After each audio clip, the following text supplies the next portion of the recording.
Okay, let me go over the different pieces here.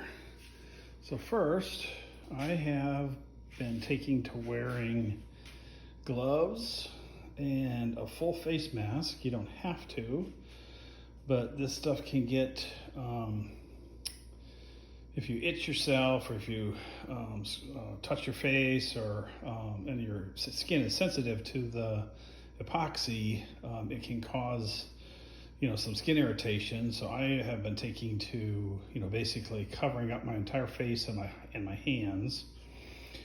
As you can see, I have a burlap covering over my work table so that none of that, if anything drips or falls off, nothing will end up on my nice table.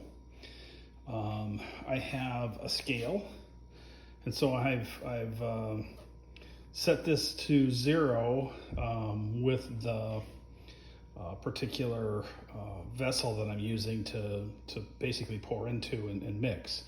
So what happens is that you have somewhere between 30 and 45 minutes from the time that you take the 1/16 part A and you add in the hardener, which is 1/16 part B, and when you put those two together, then they start to harden, and you have about 30 minutes to actually make the pour.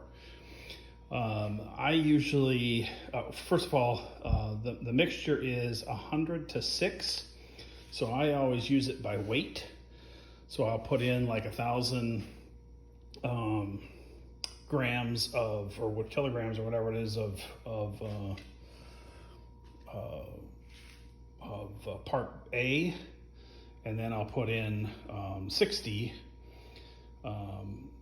kilograms of part B.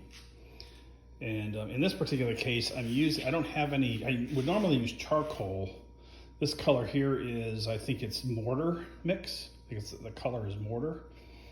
And so I am planning to, because I want a darker color, I'm going to use a resin tint. In this particular case, I'm going to use a black tint to stir up and make it a darker color. So what I'll do is I'll measure out my stuff from part A that I want to put in there. I'll put in the tint. I'll stir that up so that it's really well stirred up so that I have as much time as I need, and then I'll put in the 60 parts of the hardener.